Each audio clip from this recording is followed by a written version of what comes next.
Twende straight kwa neno la Bwana katika kitabu cha Matendo ya Mitume, Acts of the Apostles, chapter 16. Tutasoma only 2 verses, verse 25 and 26. Na kwa uwezo wa Bwana nitasoma. Lakini panapo usiku wa manane, Paulo na Sila walikuwa wakimwomba Mungu na kumwimbia nyimbo za kumsifu, na wafungwa wengine walikuwa wakiwasikiliza. Ghafla pakawa tetemeko kuu la nchi, hata misingi ya gereza ikatikisika, na mara hiyo milango ikafunguka, vifungo vya wote vikarengezwa. Bwana Yesu asifiwe. Ukisoma katika kitabu hicho cha Matendo ya Mitume, mlango huo wa 16 kutoka mstari wa 16 hadi 34, utaona watumishi wa Mungu Pauli na Sila walipokuwa wakieneza injili kuu ya Yesu Kristo. Na unapoteremka utaona wakasemezana na tupande twende mahali petu pa maombi. Na walipokuwa wakienda pale, Biblia inasema kuna mjakazi ama kijakazi kimoja, msichana mmoja aliyekuwa amepagawa na roho ya uganga, ambaye alikuwa ananufaa sana wakubwa wa sehemu ile kwa njia ya uganga. Na Biblia inasema mara kwa mara akiona Paulo na Sila alikuwa anawafuata na kusema hawa ni watumishi wa Mungu aliye hai. Alirudia mara kwa mara, na siku ile wakipenda kwenda kuomba, Biblia inasema ule msichana akakimbia akawasema hawa ni watumishi wa Mungu aliye hai, wasikilizeni. Na Biblia inasema na Paulo akijawa na roho wa Bwana akageuka akamtazama yule msichana, akaukemea ile pepo likamtoka, na msichana akawa huru. Haleluya! Bwana Yesu asifiwe. Na Biblia inasema alipowekwa huru, sasa wakubwa wakaona mahali ambapo walikuwa wanapata mapato pameangamia.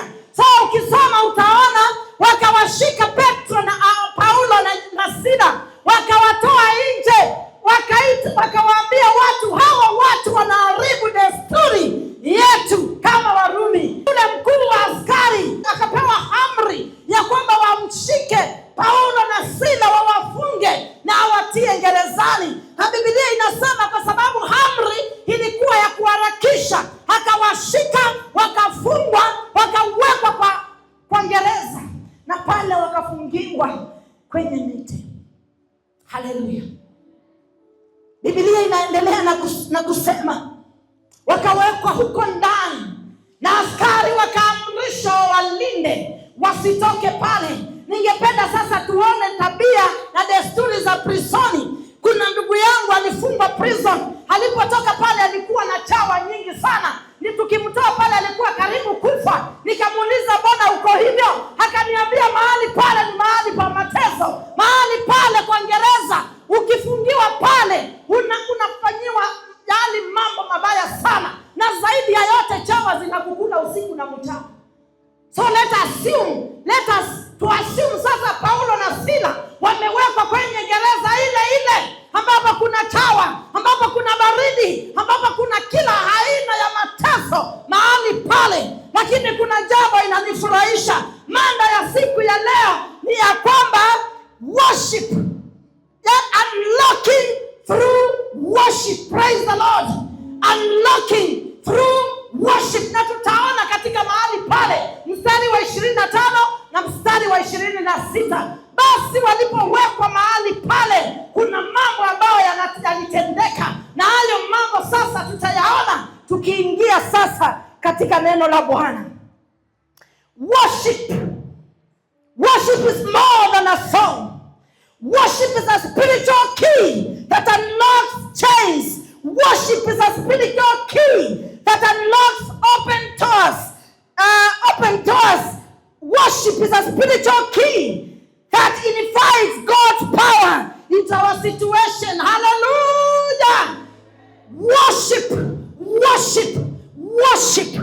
It is a spiritual key My brother, my sister, worship is a spiritual key that unlocks the closed doors, that unlocks the chains, that invites God's situation.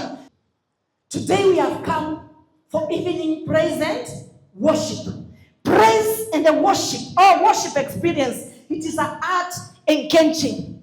There are situations in life where prayer feels delayed, where efforts feels exhausted, and then where doors remains shut.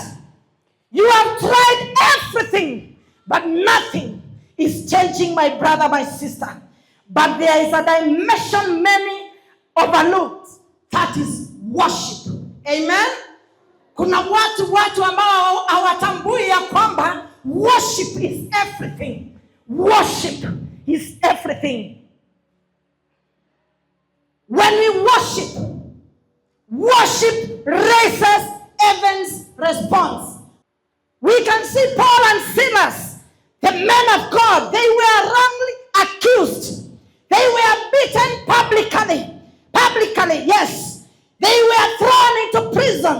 They were chained into the inner cell. This was not a comfortable place. It was a place of pain. Oh, prison is a place of pain. It was a place of injustice, and it is a place of limitation. They had pain, injustice, and a place of limitation. And at the midnight, the Bible says, they worshipped. They worshipped God. They prayed. Walimsifu Bwana. Walimuomba Bwana. Walimsifu Bwana. Walimwimbia Mungu nyimbo za sifa. Unastahili kuabudiwa Bwana. Unastahili kuabudiwa. Even though it was a place of pain, they worshipped God. Hallelujah. Even though it was a place of limitation, they worshipped their God. Even though it was a place of injustice, they praised and worshipped their God. They worshipped until heaven responds. Hallelujah. Praise the Lord. Brothers and sisters who have come here to worship, we have come here not to entertain ourselves, but we have come to worship, because worship unlocks. Worship is a spiritual key that unlocks the chains of the devil. Hallelujah. It is a spiritual key that opens the closed doors of our lives. It is a spiritual key. Oh, hallelujah. Even if we are in pain, we hold to worship. Even if we are in a place of limitation, my brothers, my sister, we hold to praise. We have to worship God, because worship is a spiritual key. Hallelujah. It will unlock everything that the devil has locked of your life. Hallelujah. I want us to see few things. First thing, why should we worship? Number one, we ought to worship. Worship is a choice in difficult moments. Number one, worship is a choice in difficult moments. According to 25 verse 25a. Yes. Lakini ilipokuwa karibu usiku wa manane, Paulo na Sila walikuwa wakimwomba Mungu na kumwimbia nyimbo za sifa. Haleluya. Lakini ilipokuwa karibu usiku wa manane, Paulo na Sila walikuwa wakimwomba Mungu na kumsifu, yaani kumwomba Mungu na kumwimbia Mungu nyimbo za sifa.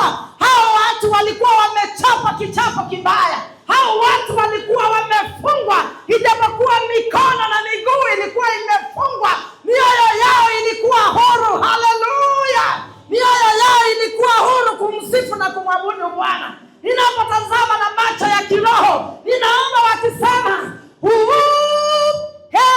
heponi mwako nina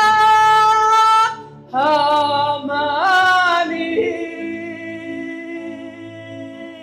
na ombani kae nawe, nawe ijapokuwa walikuwa wamefungwa, uweponi ijapokuwa walipigwa kichapo, uweponi wa Bwana walikuwa pale. Haleluya! Walimsifu Bwana wakisema, ijapokuwa tuko kwa gereza ya ulimwengu, kirohoni tuko uweponi mwa Bwana.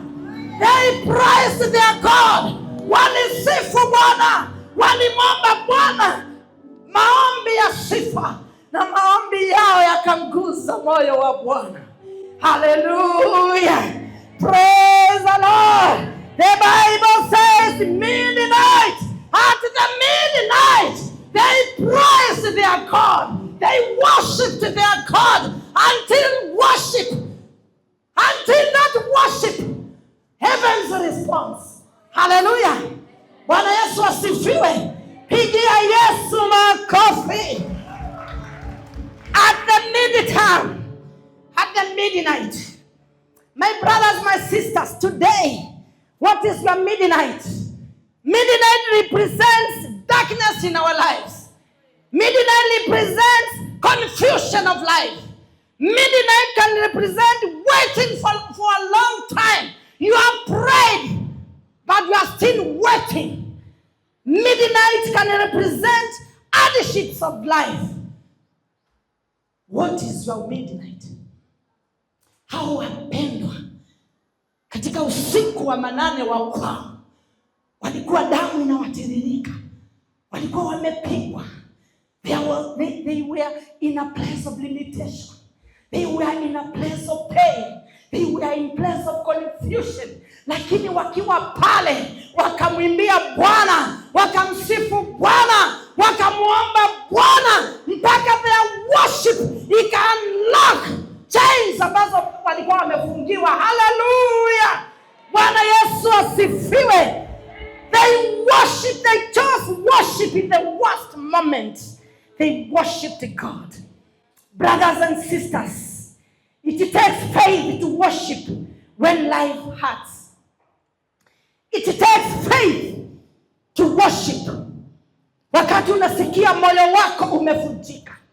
It takes faith to worship wakati unasikia yani ni kama uko mahali haustahili. It takes faith for you to worship. But this fellow, they worshipped. They took faith and they worshipped God. Friends, worship is not based on your feelings. Worship is not based on your circumstances. It is based on God's worthiness. Praise the Lord. Praise the Lord. Worship is not based on your feelings. I don't know how you are feeling. Worship is not based, oh hallelujah, on your circumstances. Worship is based on God's worthiness. Unlock your darkness with worship. Oh, brother, unlock your darkness with worship. Unlock your hardship with worship. Unlock times of circumstances with worship. Worship until heaven responds. Hallelujah. Me today, I worship and I know heavens has already responded. Hallelujah. Bwana asifiwe. Usije ukakuja hapa tu kawaida, but come and worship until heavens responds. Bwana asifiwe. Number 2. Worship shifts the atmosphere. Worship shifts the atmosphere. Ibada inabadilisha anga. Hallelujah. Ibada inabadilisha nini? Ibada inabadilisha nini? Nimeona hapa ibada ikibadilisha anga. Watu wanapiga magoti, wanamsifu Bwana, watu wanaanguka, wanamwabudu Bwana, watu wanainua mikono, wanamwabudu Bwana, maana ibada hapa imebadilisha anga. Hallelujah. Praise the Lord. Hallelujah. Ibada inabadilisha anga. Mahali pale wakati Paulo na Sila walipofanya ibada ilibadilisha anga. Hallelujah.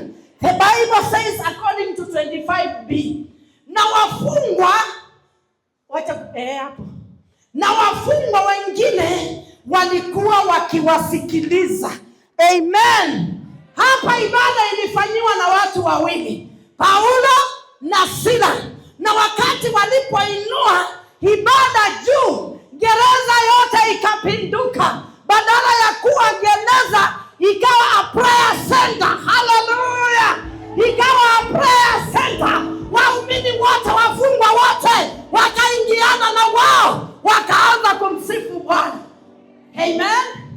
Hallelujah. Ibada inabadilisha anga. Mahali pale waliposifu na kumwomba Bwana, anga ya gereza ikapinduka, ikabadilika. Hallelujah. Wafungwa wakuwa wafungwa tena, walikuwa washirika wa ibada. Ibada ile ilikuwa inaongozwa na Paulo na Sila. Wafungwa wote wakasahau kuwa ni wafungwa, maana hali ya pale ilikuwa imebadilisha. Sio prison but it's a prayer center. Hallelujah. Guza mtu mwambie sio gereza tena. Guza mtu mwambie sio gereza tena, lakini ni mahali pa sifa, ni mahali pa kuabudu, mahali pale, kwa sababu maombi ilibadilisha anga, kukawa prayer center and a worship center. Watu wote, maabuzi wote, mambo ikabadilika. Mae kakwenda mema abuzi, mambi yao dhaidha ngai, mae teke dhaizo, mae te sifa, mae teke dhaizo, maasyanata iwe ngai mono. Bwana na asifiwe sana, kwa sababu amebadilisha anga. Sisi sio wafungwa, bali sasa Mungu amefungua nafasi tumwabudu. Natazama na macho ya kiroho, ninaona wafungwa wakiokoka. Natazama na macho ya kiroho, naona wafungwa wakifunguliwa mambo ya kiroho. Natazama na macho ya kiroho, naona Paulo na Sila wakihubiri habari ya Yesu, wengi wakaokoka. Hallelujah. Praise the Lord. Anga ikabadilika pale. Jambo la pili, maana it was a midnight, kulikuwa na giza sana. Kwa sababu ya ibada, uwepo wa Bwana ukashuka na nuru ya Bwana ikang'aa pale, giza ikatoweka, pakawa mahali pasafi pa ibada. Amen. Yani uwepo wanga iwade hapa na nondo. Kwa hiyo tuko kate gaidona ni teni chave amina ke bindu aete chani asetie binda ya kwabwa ne binda ya undaida tie binda ya kwabwa ne binda ya undaida. Hallelujah. Kama unabarikiwa sema amen. Hallelujah. Praise the Lord. Mambo yalibadilika. Prison to worship center. Darkness disappears and the worship shines there. The light of God was there. Prisoners became worshipers, kwa sababu worship shifts the atmosphere. Ibada inabadilisha nini? Anga. Wacha ibada ya kwako ambayo umefanya siku ya leo ikabadilishe anga ya kwako. Wacha ibada ambayo umemfanyia Bwana ikabadilishe anga ya kwako. Kile kilio ulikuja hapa ukilia kikawa ni furaha. Yale mambo ambayo uko nayo yakabadilike yakawe ushuhuda. Wewe uliyekuja hapa ukisema nitaenda na niende nijiue, uwahi kurudia tena katika jina la Yesu. Maana worship unlocks. Hallelujah. Na ibada ya leo itafungua katika jina la Yesu. Bwana Yesu asifiwe. Your worship can shift heaviness into peace. Your worship can shift fear into faith. Your worship can shift confusion into clarity. Praise the Lord. That worship invites God's presence. Because of that worship, God shows up. Kwa sababu ya hiyo ibada Bwana akajidhihirisha. Alijidhihirisha aje? Hebu niwaambie, when the king enters a room, everything changes, isn't it? God's presence was there. Wakati God's presence ilikuwa pale, mambo yalibadilika. na anga ikabadilika. That worship invites God's presence. Hiyo ibada ilifanyika pale,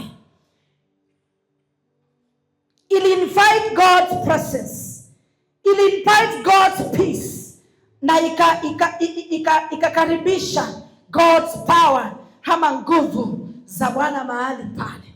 Maana haikuitwa gereza tena, bali Bwana alibadilisha kila kitu. Hallelujah. Some situations don't need more effort, my brothers, my sisters. Your situation hata haijalishi, or it does not need more effort. They just need more presence of God. Watu wa Mungu, tuabudu mpaka anga ya shetani ikuwe powerless in the name of Jesus. Wakati tulikuwa tunaomba hapa, I felt the presence of God. I felt the presence of God. Na nikasikia Bwana ametenda jambo jioni ya leo mahala hapa, ya kwamba ndugu yangu, utarudi vile uliingia, bali utarudi ukiwa mwingine. Praise the Lord. Zile baraka utazitoa hapa, utazipeleka nyumbani mwako, zitatambaa kila mahali. Ukinguza sahani itabarikiwa, ukinguza mtoto atabarikiwa, ukinguza mfuko wako utabarikiwa, ukinguza makaratasi yako ambao umesoma umepita haujapata kazi, ukianguza utapokea kazi katika jina la Yesu. Maana uwepo wa Bwana hu pamoja nasi. Haleluya. Bwana Yesu asifiwe. Mada ya leo ni unlocking through worship. Vile hawa majamaa walifanya. Jambo la tatu. Worship unlocks supernatural breakthrough. Amen. Worship unlocks supernatural breakthrough. Verse 26. Biblia inasema ghafla pakawa tetemeko kuu la nchi, hata misingi ya gereza ikatikisika, na mara hiyo milango ikafunguka, vifungo vya wote vikaregezwa. Hallelujah. Praise the Lord. Ibada ufungua mambo yasiyo ya kawaida. Ibada inafungua mambo yasiyo ya nini? Ya kawaida. Kama vile tumesoma, Biblia inasema suddenly ama ghafla pakawa tetemeko kuu la nchi, hata misingi ya gereza ikatikisika. Worship. The breakthrough was sudden. The breakthrough was supernatural. The breakthrough was deniable. Unajua kuna mambo Mungu anaweza kukutendea na watu waambie watu, haki Mungu amenitendea hii, wakatae. Lakini jambo ambalo Mungu alitenda mahali pale, hakuna mtu angesema haikutendeka, because the Bible says, yaani misingi ya gereza ikafanya nini? Ikatingizika. Kila mtu alisikia hiyo earthquake. Hata wakubwa walisikia hiyo kutingizika. Hata askari aliyekuwa amewafungilia alisikia. Watu wote wakashuhudia earthquake ambayo ilitendeka na ilitokea kwa gereza. Amen. Bwana asifiwe. Hakuna mtu angesimama na aseme hapana, hao watu ni kama kuna mtu akona uganga. Hapana. It was God who was moving. It was God who was moving through worship. Hallelujah. Bwana Yesu asifiwe. Worship unlocks delayed answers. Worship unlocks closed doors. And worship unlocks spiritual resistance. Stop trying to force what only worship can unlock. My brother, stop. Wacha kujiweka kwa mambo ambayo hauwezi.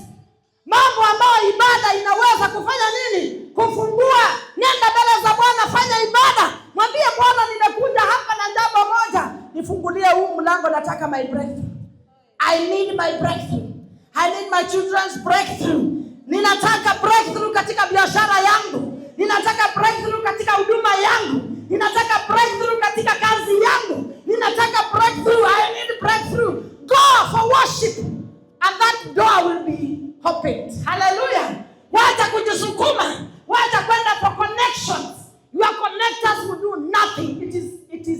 worship.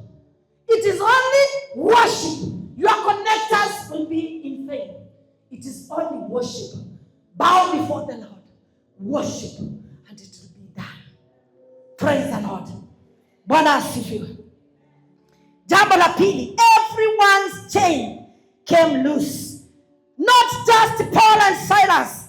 Everyone was affected. Friends, worship breaks spiritual chains.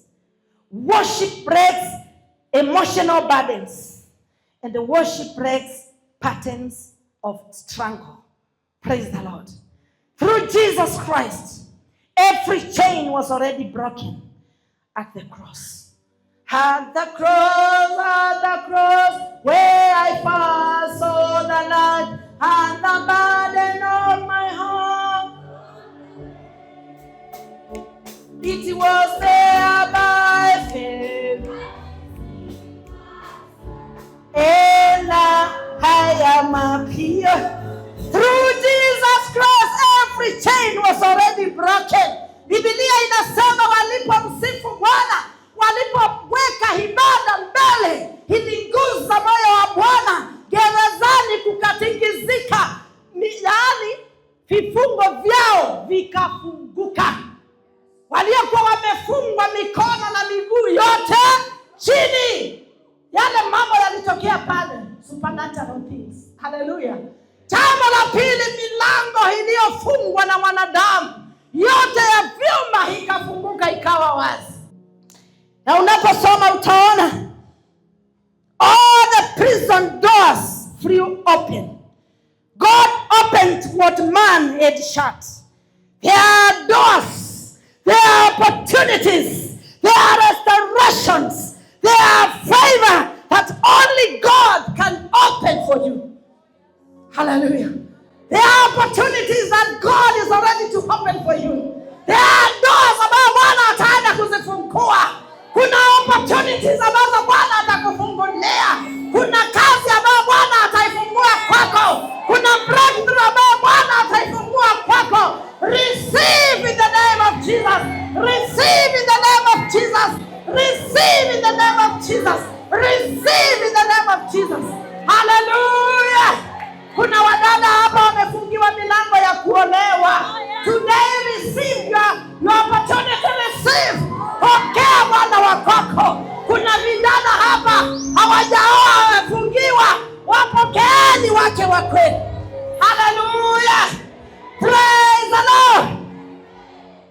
There are doors ambazo Bwana ataenda kukufungulia. Opportunities ambazo Bwana atafungua. Restorations ambazo Bwana atafungua. And favor. May the favor of God locate every one of us. May the favor of God locate you. May the mercy of God locate you. May the grace of God locate you. In the name of Jesus Christ. Receive in the name of Jesus. Hallelujah. Bwana aliwafungulia. Worship positions you in a divine access. Amen. Worship positions you and me in an expected favor. Hallelujah.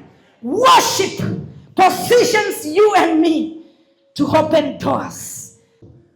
Usijisukume kufungua huyo mlango. Usijisukume kufungua huyo mlango. The response to worship. Just call before the Lord. Worship. That door will be opened for you. Worship is powerful, even in difficult situations. Your response in hardship determines your breakthrough.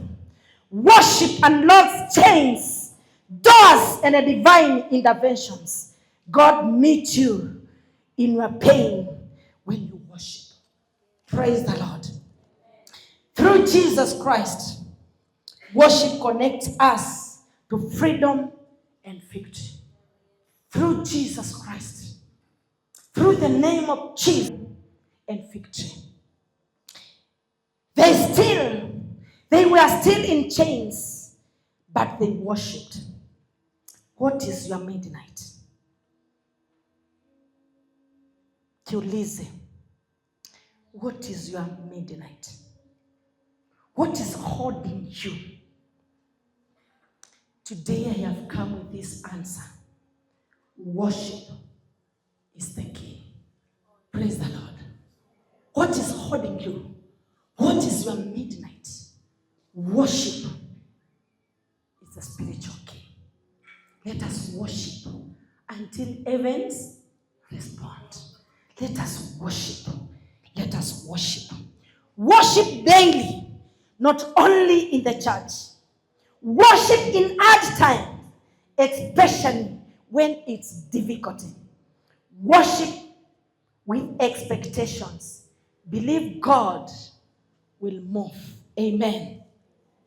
Let us stand and say boldly before the Lord. Through worship, chains are breaking.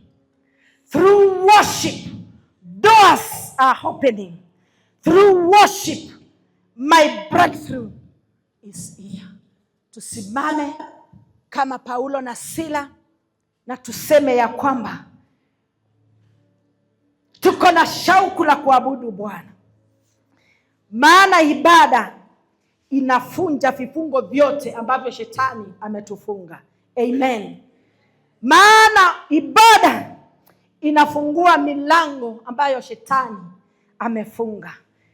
Na jambo la mwisho, maana ibada inatufungulia neema. Bwana Yesu asifiwe. Tusimame.